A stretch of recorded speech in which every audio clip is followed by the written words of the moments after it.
Good morning. It is not Brian Kilmeade. It is your humble correspondent, Griff Jenkins, sitting in for the one and only Brian Kilmeade today, coming to you from Washington, D.C., in the belly of the beast, if you will, in the swamp. And I'm sitting in the Tony Snow radio show in Washington. I've said this before, but for listeners that have not heard me say it, it is always not only the greatest honor to be sitting in the Tony Snow radio studio, which is a show that I started with Fox as Tony Snow's producer. He was a great man, a great radio broadcaster, but also to be in a radio studio because in the 90s I had started the Oliver North radio show, Common Sense Radio for America, we called it. And I have never felt more comfortable in any environment than in a radio studio and behind a radio mic. So it is a great honor, a great privilege to be sitting in for Brian, who has the day off. We can talk about anything and everything under the sun. Just a quick backdrop, though. I started in radio in the 90s, and I remember in the days of Rush Limbaugh was king, the Great Rush, and we would listen to it and take our cues sometimes from the direction he would take it. And he talked about the cuts and trying to rein in government and making our federal government for the American people. He would find instances of waste, fraud, and abuse. Just one single thing that Elon Musk and Doge has found, and it would be a topic for a week long on Rush and then on Sean Hannity's show. And he was rising in the radio ranks, and on Ollie's radio show, and then later even on Tony Snow's show. And it's fascinating now to have been this young kid producing radio at a time when the only people that were really talking about putting America first and doing the things that President Trump and this administration is doing now, to have heard it back then, 25 years ago, and now to see in just the first 100 days of President Trump's second administration, seeing the really dynamic, bold moves. It's quite, but whether you agree with it or not, it is bold, and it is going to have long-lasting impacts on people and all of us that have been around the conservative movement and conservative radio for years and years. It's something to really sit back and marvel at, to say, wow, someone actually got it done. It actually happened. And it's no knock on people like Newt Gingrich in the contract with America and in those days when, they were trying to do it, but they didn't rein in government. Government got bigger. But now you're seeing the cut after cut, the waste, fraud, and abuse being removed, and entire government agencies being whittled down. It is really going to be fascinating to see where we are just a year from now, and certainly by the end of this administration, to see just how fundamentally different things are and whether it benefits the American people better. So that's my quick setup. That's the background. That's why it's quite fun to be sitting in for Brian Kilmeade, because we have got a lot of great guests to get to. But I want to start because we're lucky to have the CEO of American Petroleum Institute, Mike Sommers, in the studio in New York joining me. Mike, thanks for coming in. Sorry I'm not in New York. They kept me here in the swamp in D.C. Griff, it's great to be with you, and what a great introduction. Tony Snow was a great friend and neighbor. I had so much admiration for him, so thanks for that kind introduction. Well, Mike, in part, I sort of decided to try and do that, so that our listeners would wonder, who the hell are they listening to? I've heard that voice somewhere. Who is it? Some nasally young guy? Not a young guy anymore, in his mid-50s, but I really harken back. And back in those days, we would have you on the radio. No one knows the petroleum industry better than you, but it is quite something, right? To see really what this President Trump, is actually doing. It's like if you condensed, decades worth of what conservative radio Rush, Sean, and all those were talking about for decades, and you try to do it in 100 days, that's what we're watching unfold. I want to play for you, Mike, just quickly. On the Hill yesterday when President Trump went up there, he talked about this big, beautiful bill and really talked about the size and scope of it. I want you to listen to this, and then I got a question for you. It's very important. It's important for the country.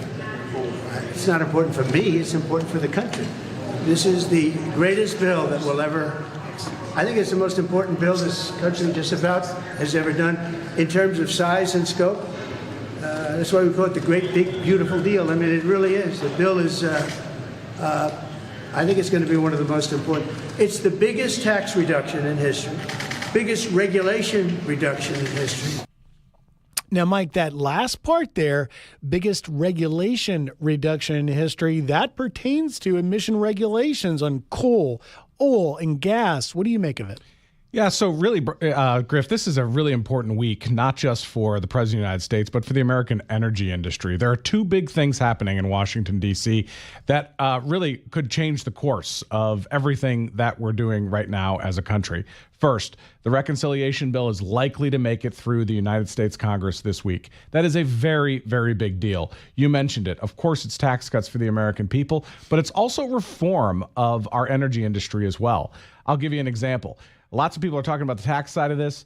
The energy and natural resources side of this is huge. It mandates lease sales in the Gulf of America. It mandates lease sales in Alaska and onshore here in the continental United States. That's a very big deal because you think about what President Biden did. He actually, for the first time, had only one lease sale during his administration, the lowest amount of lease sales in the Gulf of America in history. So that is a very important package that has to get done this week. And I know Speaker Johnson is on it. And he's going to get it done. But the other side of the Capitol, in the United States Senate, they have a big vote this week, which would finally get rid of the California dictated EV mandate.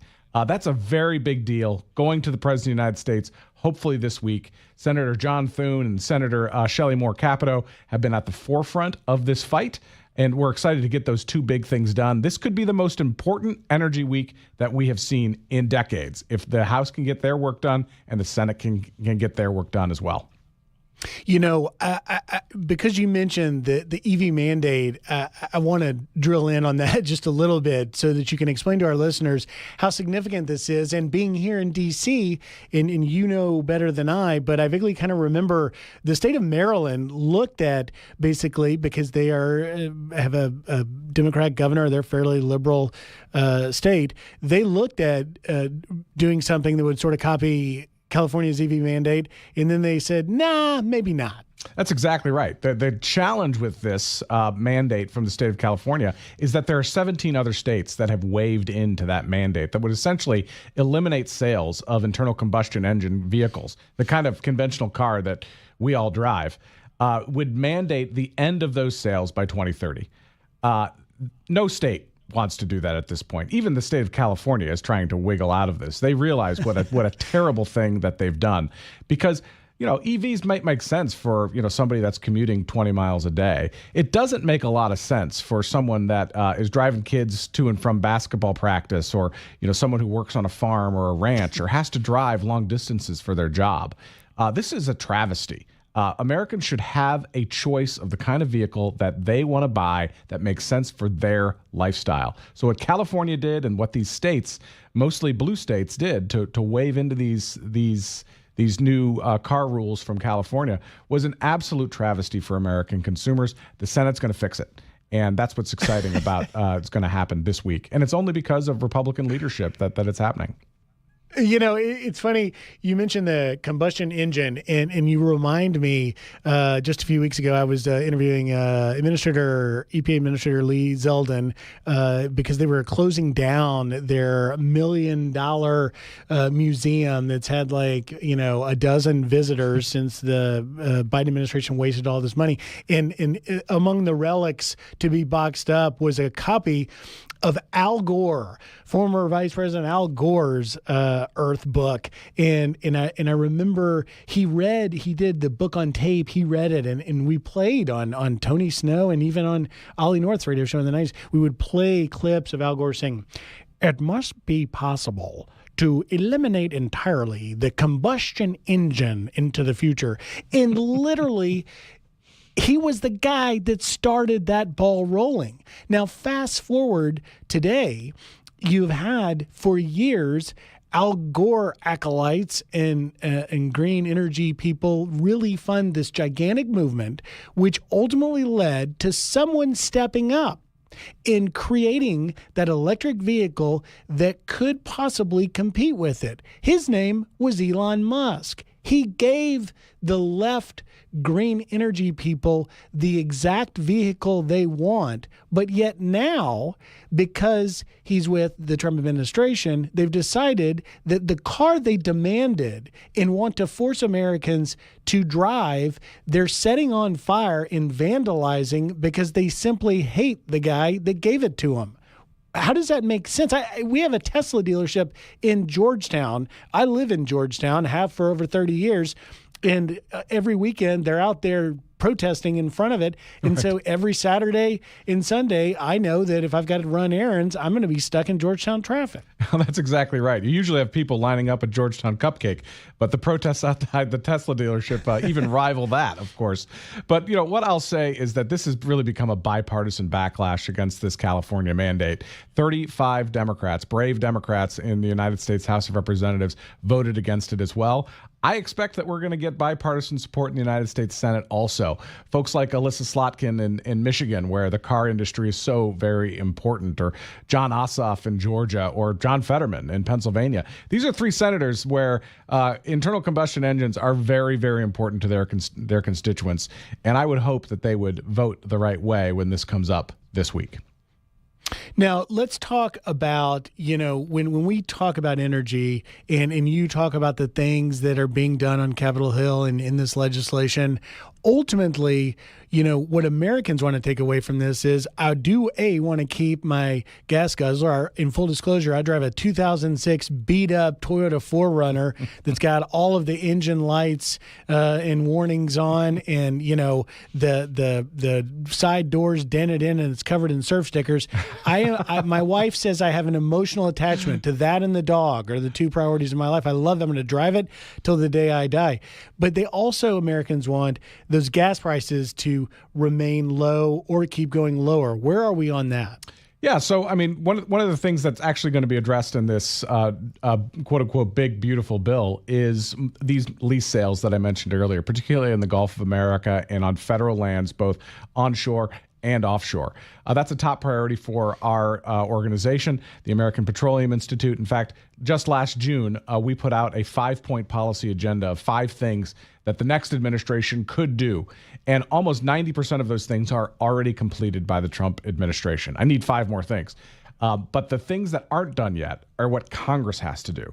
And Congress is going to get those things done, those mandatory lease sales in the Gulf of America and onshore done during this term, hopefully this week.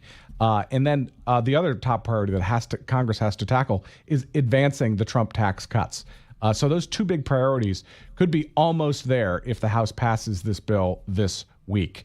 The other big thing that has to get done is we have to reform the broken permitting system that we have in the United States. It is almost impossible to get anything built in this country in a timely fashion. It took 1 year to build the Empire State Building, but unfortunately, we're in a position where to get a pipeline even permitted, it takes 5 years.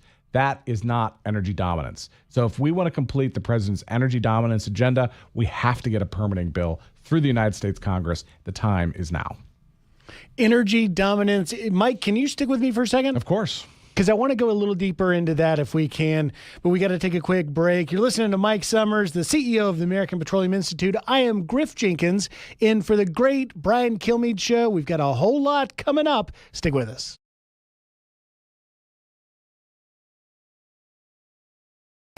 The great Brian Kilmeade Show. Griff Jenkins, your humble correspondent, trying to fill those giant shoes of Brian, who has the day off.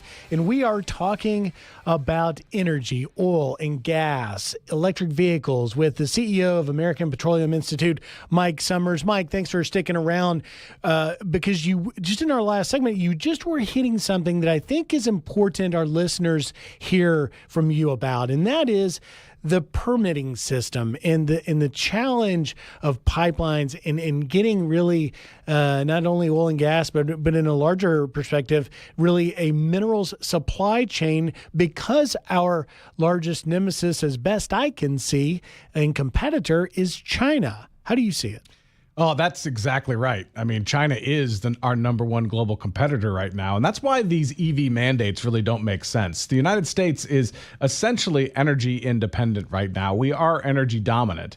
And so we would switch from conventional vehicles, internal combustion engines, to vehicles that are primarily sourced from the country of China. I don't think anybody wants that. We need to have our own homegrown energy. We need to have our own homegrown auto system.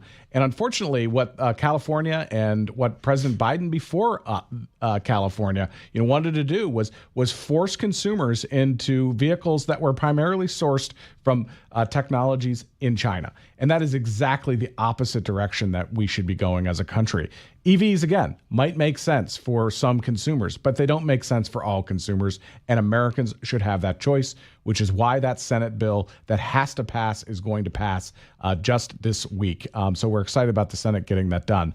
But the broader question about how we get the permitting system fixed, it has to be fixed. We have more energy demand coming, not less. And because we have more data centers, Loudoun County, Virginia is the home to the most prolific data centers in the world. But they're going to need energy. In fact, there was just a study that came out a couple of days ago that suggested that we're going to need 25% more energy to meet the demand by 2030. 25% more energy. Where's the energy going to come from? Most of the time, it's going to come from natural gas, and that means we have to produce it here in the United States. We have plenty of natural gas in this country. We're really the Saudi Arabia of natural gas. So we need to make sure that we have the resources and we produce those resources here in the United States, and we need the infrastructure to support that. That means more pipelines. Wait a minute. You just grabbed me when you said that the U.S., America, is the Saudi Arabia of natural gas. That is quite a time. We got to be doing something about that now. Why aren't we taking advantage of that? Absolutely. We have more natural gas than we know what to do with in this country. We need to be able to export it. We need to be able to use it for Americans. You think about the reason why we've been able to lower our greenhouse gas emissions every year is because of a switch that has gone on from the primarily using coal to fund or to energize America. We're now using more natural gas, and that has led to historic environmental benefits for the United States of America. And it's not because of something that the government did. It's because of free market economics. Yeah. And that's something we should be really proud of. Wow, we shall see where it goes. Mike Sommers, CEO of American Petroleum Institute, thank you very much, my friend. Thanks, a good Griff. week. We'll see if Congress can get their job done. I'm Griff Jenkins, sitting in for the great Brian Kilmeade. We'll be right back.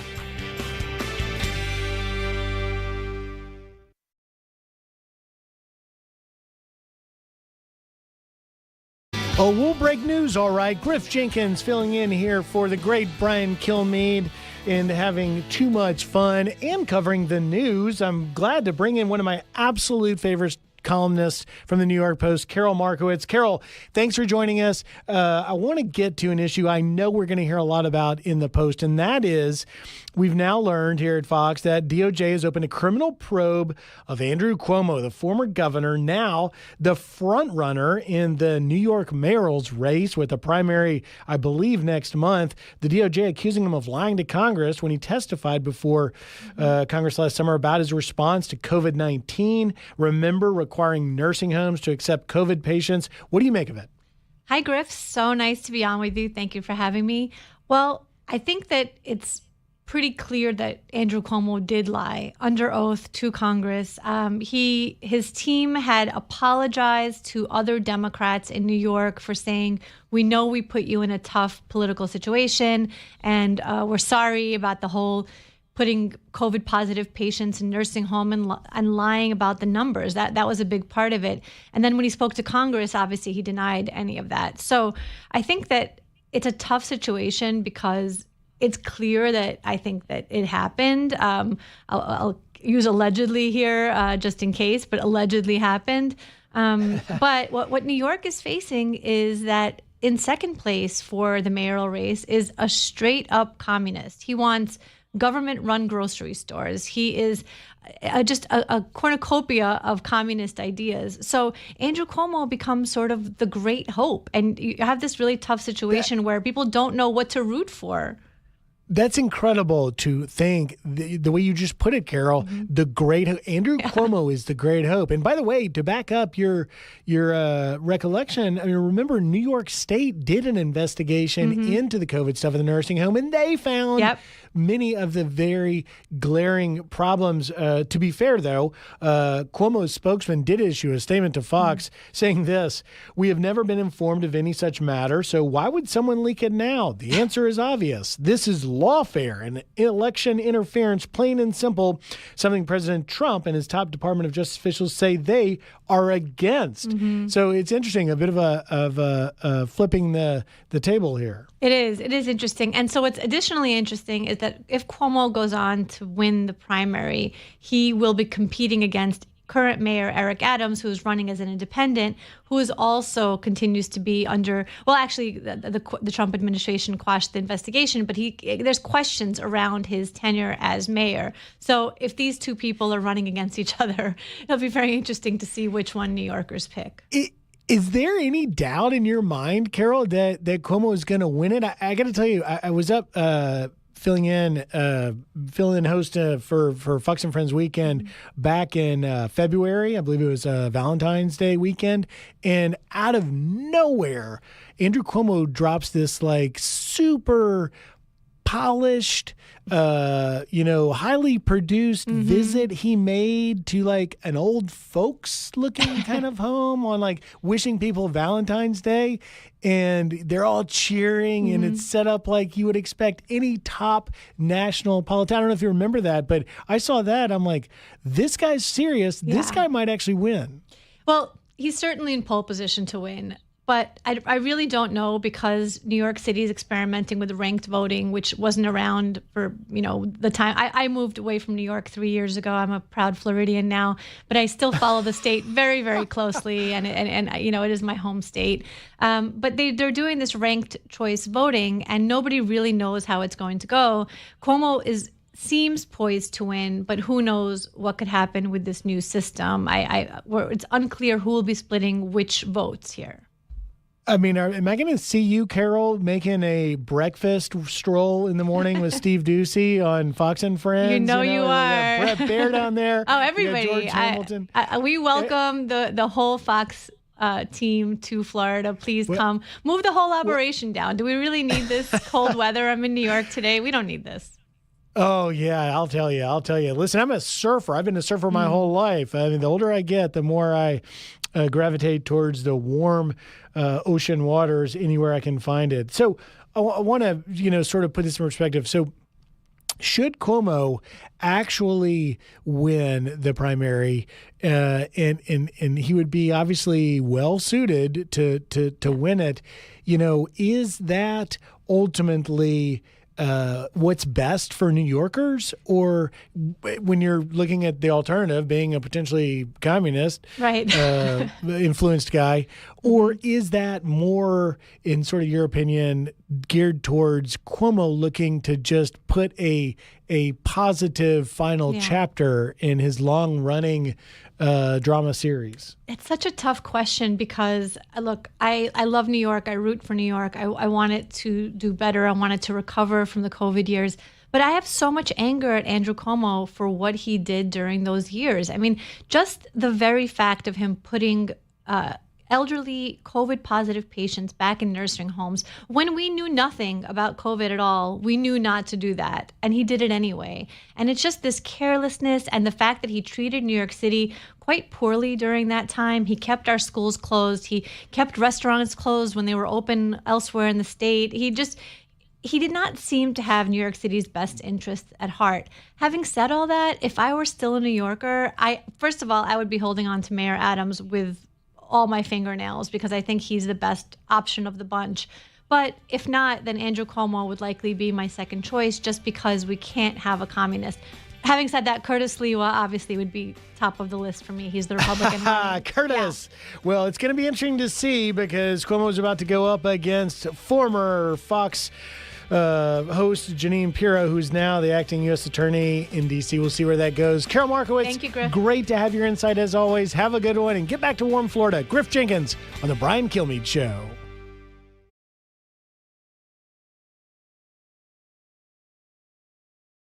But then we are also very fortunate now to have the great senator from West Virginia, Shelley Capito, join us on the Brian Kilmeade Show. Senator, it's great to have you. Griff Jenkins here filling in for Brian. And I am fascinated because I think you are at the forefront of an issue that really matters to Americans and is important. Aside from this big, beautiful bill, which I want to get to, I want to talk about what you're working on, the California electric vehicle mandate. You are at the forefront of legislation that, as your majority leader, John Thune, writes in the Washington Examiner today that the Senate will end basically California's EV mandate. Thanks for joining us. What's your take on this?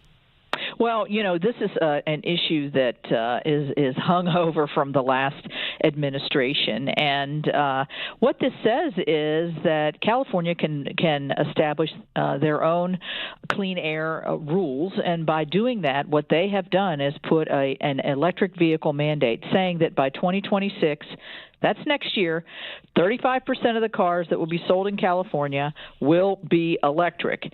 Then, in 2035, 100% of those will be electric. And if you do sell a gas-powered car in California or the other 17 states that have adopted this clean air standard, you will be fined $22,000 roughly.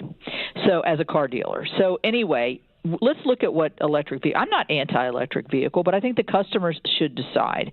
And so this is massive in terms of what this would do to the American economy, what it would do to automobile workers. And so we're going to take it down, and we're going to take it. The House has already done it. 35 Democrats voted for this, and we would hope to get some Democrats. Not sure we will, but we're going to do our darndest to get it.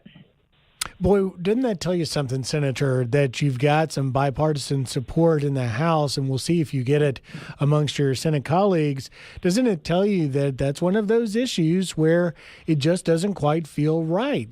As you mentioned, giving Americans choice should be the governing principle of it, but that certainly doesn't seem what California decided to do. You've had a number of states actually dabble with looking at what California did for their own state, and they chose to not do it. Maryland being the latest state to basically do that. I had on the show here a little earlier, Mike Sommers, who's the CEO of the American Petroleum Institute. He talked specifically about what you guys are doing. Take a listen to this, and we'll get your reaction. Okay. The other side of the Capitol in the United States Senate, they have a big vote this week, which would finally get rid of the California dictated EV mandate. That's a very big deal going to the President of the United States, hopefully this week. Senator John Thune and Senator Shelley Capito have been at the forefront of this fight, and we're excited to get those two big things done. This could be the most important energy week that we have seen in decades, if the House can get their work done and the Senate can get their work done as well. Senator Mike Sommers there giving you a real shout out. And he says this is really maybe one of the most important, pieces of legislation you'll do on the Senate side in terms of energy. How do you see it? Well, I see this as exceedingly important. I think, first of all, it's important to take down the overreach. I just for the context, California applied for this waiver in May or June of 2023. The Biden administration held their decision until after the 2024 election for obvious reasons. It's exceedingly unpopular among the voting public, and I think it would have cost some elections in some place like Michigan, for instance. And so they've politicized all of this and made impossible. I mean, it lacks any kind of common sense. It's bad for the economy. It's bad for our for many workers in all kinds of different occupations. And so I just think it's so egregiously overreaching that honestly we're going to be doing California a favor by taking this down, because they can't meet these goals. There's no way 35% of the EVs sold in California are going to be electric vehicles next year. I believe they're the largest at maybe 20, but that's a huge jump. And then zero gas-powered cars in 2035. It just doesn't make sense. You put it so well, doing California a favor, not just from that standpoint, but I mean, if you step back a little bit, it's sort of like you're also doing California a favor by helping them do what they were not doing on their own, and that is carrying out the will of the people on issues like this, it seems. Right. And I think the EPA really stretched under Biden to make sure that this was able to move through. The administration, the Trump administration, immediately submitted this. There's a bit of a technicality here as a rule, and we have the ability to put a check on the executive through something called the Congressional Review Act, which would eliminate rules, and that's what we're going to do. Hopefully, either today, late tonight, or tomorrow. Okay, just for our listeners, only because I've been a reporter in Washington, Senator, for some 25 plus years, as always in Washington, they like to make it complicated. And what you're talking about is basically a procedural issue, which is before you guys, which is simply whether the GAO should be able to block resolutions of disapproval against rules and agencies submitted to Congress under that CRA. If I got it right? You've got it exactly right, and it is complicated. And so I think the people that don't vote for this are going to make it all about process, because they know the policy here is very unpopular in terms of across the nation in the 17 states that are impacted by this. But I will say they're going to say, we're breaking the filibuster and all these kind of sensational things. Absolutely not. We are basically grabbing our authority back that a GAO staff member cannot block resolutions of disapproval from a rule. And that's simply what it is. That's the way it's always been. And we're going to assert our independence as a Senate body from the GAO to be able to make that decision. Well, I wish you and Majority Leader Thune great success in doing that. We'll be watching and reporting on it as well. Before we run out of time, Senator, I do want to talk about there's all kind of nasty fights over there in the House on this reconciliation on both sides of the aisle. Majority Whip Steve Scalise was talking a little bit about those fights and what's playing out right now and whether or not they can come together. Listen to this. A lot of very vicious fights on both sides. We don't have any Democrats doing this, by the way. So it's just us on the Republican side with our moderate members, our ultra-conservative members, everybody that's got different ideas. We either all come together, or it doesn't happen. And those holdouts are continuing to hold out. Senator, do you think the House can get this, across the finish line and get it to you guys? I think they will. I mean, obviously their magic number is 218. We had the speaker, had the speaker to our lunch yesterday. I hosted him, and he was tentatively very confident. I mean, he's pulling different levers to try to get the support of his different, he has some people that are in very difficult, high-priced states like New York that he's looking at for the SALT deduction. Then he has others who say it's not cutting enough, and there's a saying here in Washington, if both sides don't like it, it must be the right policy. I think that's what they're reaching to in this reconciliation bill. It's difficult when you're fighting, within your own party, but we want to get it right. And then once they pass it, it will come to the Senate. I am imagining that we will have some ups and downs with it as well as we internally try to figure this out. Yeah, you perfectly laid out the challenges. This is eliminating the possibility of raising taxes on everybody, small businesses. We need a growth policy that's going to move this nation forward. That's what President Trump had in his first term, and it got interrupted with COVID. We want to restart that because we've been in a big lull here for the last 4 years. Yeah. And, it's interesting. I mean, like, if you step back for just a moment, Senator, and you look at really the amount of things that President Trump has done in the 100 days, from his Middle East trip to, the prescription drug stuff to major trade deals and, getting Eden Alexander released. I mean, it's just a remarkable stuff. None of it legislative. And, of course, the legislative histories and legacies of presidents are ones that history books often note. Do you feel like if indeed this comes to pass and the Republicans get in line, get it to you guys pass it, president signs it, it could be historic in nature?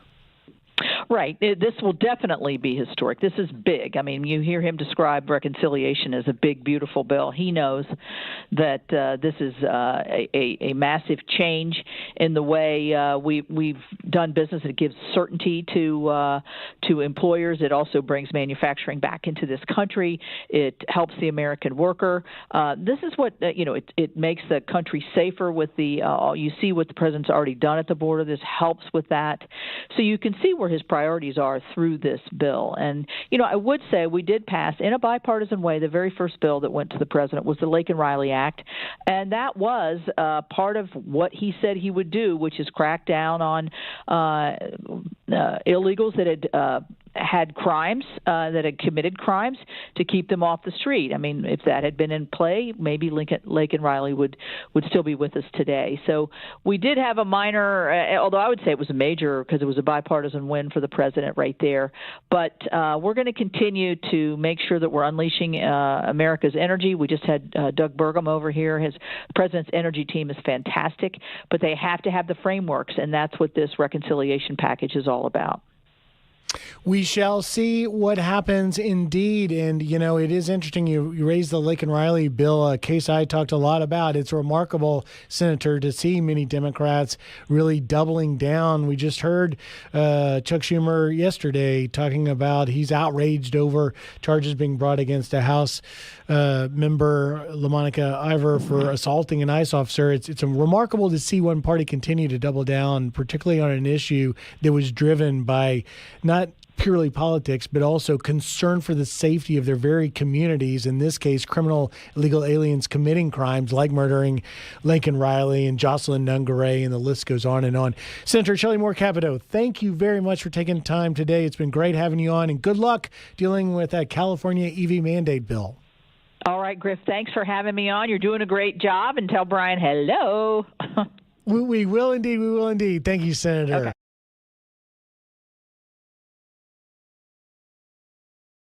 Josef Newgarden has never won the Indianapolis 500, and he's ahead on this last lap. Is this the moment when the pain ends? Ian Penske at the Indianapolis Motor Speedway, and Josef Newgarden finally wins the Indianapolis 500. Newgarden's like, I've been in this situation before.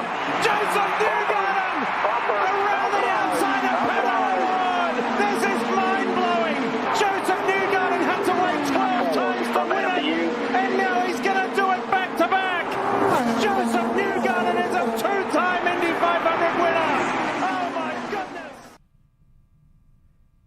A two-time winner, Josef Newgarden. Griff Jenkins here on the Brian Kilmeade Show, filling in for Brian. Has the day off. Your humble correspondent in D.C., but right now in this moment, a kid in a candy store, starstruck by Josef Newgarden, who won back-to-back Indy championships in 2023 and 2024. Now with a chance on Sunday to three-peat that will become a first ever if he can win.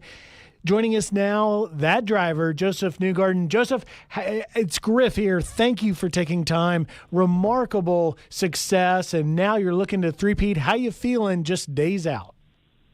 Griff, it's great to be here to chat with you. I love hearing those calls back. There's almost something very special about the Indy 500 and hearing it on the radio. There's so many ways you can see this event. I think for sure in person is the best. But I'm excited to be there. It's one of the most special events in the world. I don't know many sporting events that are over 100 years old like it. To go for history this weekend is going to be pretty special. Without a doubt, Joseph. And, you're talking, so I'm 54 years old. I grew up in Memphis, Tennessee, and NASCAR wasn't as big as it is now. There was no Formula One racing that Americans are paying attention to. Indy 500, that was the race in my household with my dad and my older brother that we watched. That was car racing. And the magic of it back in the 80s and the 70s and 80s and even 90s, remarkable. But you now have won twice with a chance to three-peat. You're talking about it. What is it about the Indy 500? You've been on that track that makes it so magical. Well, there's so much that makes it up. I mean, I think if you try and bring it to one singular point, it's the people that make Indy so special. When you go there, I meet families all the time that have been going there 80 plus years, and they have the same seats, and they pass it down generation to generation. And the stories that you hear of the family that has been going there, so many years, that's what makes it so unique. There's no event that I've been to like it. I've been to, Super Bowls, finals, Kentucky Derby, whatever you want to call out. They're all big events, but there's just nothing that rivals the magic of what the Indy 500 is. It's really just a special celebration. It's still the single largest sporting event for a single day in the entire world. That's why they call it the greatest spectacle in racing. So that's what makes it special to me. It's the traditions. People know about the milk, the wreath, kissing the bricks, everything that comes with trying to win that race. It's what makes it so unique and magical when you're there. Well, I can't wait. I get the chance to be there for the first time in my life this weekend. I'm filling in, guest hosting with Rachel Campbell-Steffi and Charlie Hurd on Fox and Friends. We're going to broadcast from there, and I'm going to watch you hopefully three-peat. But let's talk about the race, because you were moved to the back of the pack. You're literally, I think, the 32nd or 33rd racer. You're from all the way back in the back. And I saw you on Fox and Friends this morning saying that you can't recall a time that anyone's won coming from the back of the pack. So, do you think you can win? I think so, definitely. I mean, it's a bigger challenge now, but this race, regardless of the circumstances, it's a huge mountain to climb. That's why it's so special to win it too. There's in the 109 runnings of it, there's a lot of drivers that probably should have won it, and they never did. I'm talking great drivers that just, never sealed the deal. It's a tough race to get right. It's the most pressure you're going to have all year. Everyone's going to be feeling it on the day, the entire team. So it adds to it by having to start in the last row. And I'm pretty positive no one's won from the last row. So I like the challenge. No one's won from the last row, but no one's ever won it 3 years in a row either. So we've got a couple things on the card this weekend. I'm rooting for you because, listen, it would be amazing to see that accomplished. And I can say I talked to him before he won that race and three-peated. He was totally comfortable. But you talk about some of the challenges. What are some of, not to go Motorhead on you, but what are some of the biggest hurdles, challenges you'll face in any driver for that matter?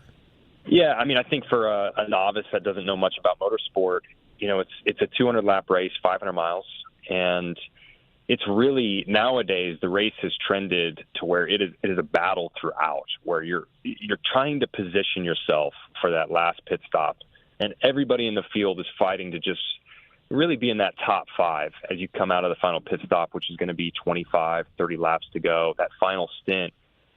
So it's not just about, okay, how do you close the deal at the end? It's like, how do you make it through all these battles throughout the race to put yourself in position to potentially win it?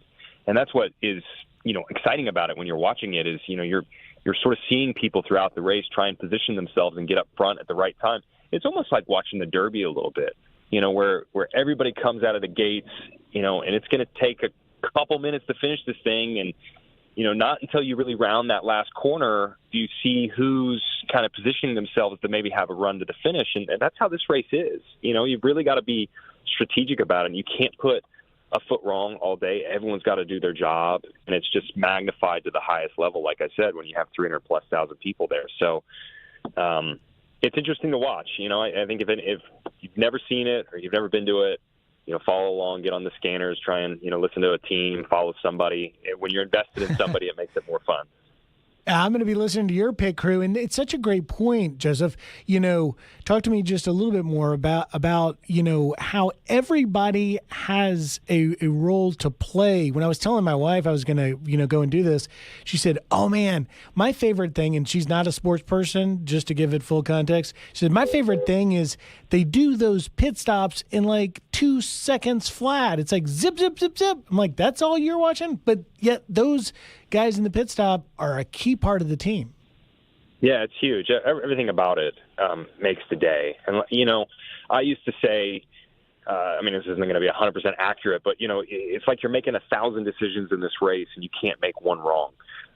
They all have to be correct. One wrong decision and the day, ends in disaster. And that can be from any side of the team. We've got to be perfect with the car. It's got to be in a position to go quick enough and, to challenge, and it can't break. Pit stops are critical, just as you said. You're one of the pit stops, or especially the final pit stop, could be a make or break moment for the entire race. And then your strategy calls throughout, and how you're flowing with when yellows fall or they don't, and, what you're deciding to do when. All this stuff comes into effect. It's a real team effort. That's why I always encourage people to learn about the art of racing, so that when you watch, you can see these pivotal moments that the team goes through, and you can watch for if they're getting it right or if they're getting it wrong.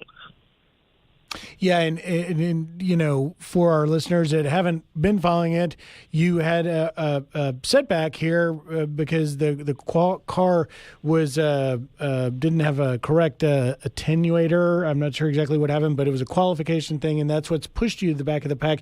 Now you've got to overcome that. Does something like that put more pressure on you and the team, or do you just move forward and get to Saturday, which will be the time trials, I believe, and then, of course, the race on Sunday? Yeah, I think it definitely adds pressure. I could tell you it doesn't, but, how can it not? There's just, it piles on to the situation. But, the way I look at it to calm myself down is that, Indy, regardless of the circumstances, is already the highest pressure you're going to see throughout the year. In that regard, it still feels very normal. We're all going to be feeling it on race day and wanting to do, the job. And now that we have to start at the back, we've just got to be prepared for, more that could be thrown our way. I like it, though. I love a challenge. I think we've got the team to go for it. I know we do. We've been in tough spots before, and we always rise to the occasion. Well, I am going to be rooting like crazy for you out there, and it's really remarkable to get to talk to you because I can only imagine the pressure you've got. But I will say there is maybe perhaps some comfort, solace you can take in the fact that if this whole racing thing, of which you're one of the greatest, if this whole racing thing doesn't work out, you could still be a handsome cologne model as a future career. And what I'm referring to is Fox Sports and Macy's teamed up to give fans a chance to meet you today there in New York and receive his ethanol cologne. Obviously having a little bit of fun. I think we've got a little snippet of your commercial, Joseph. We'll play for everyone. Listen to this. A forbidden allure. Liquid temptation in a glass cage. The scent of freedom. That's strong. Waiting for a single spark to ignite its rage. Ethanol.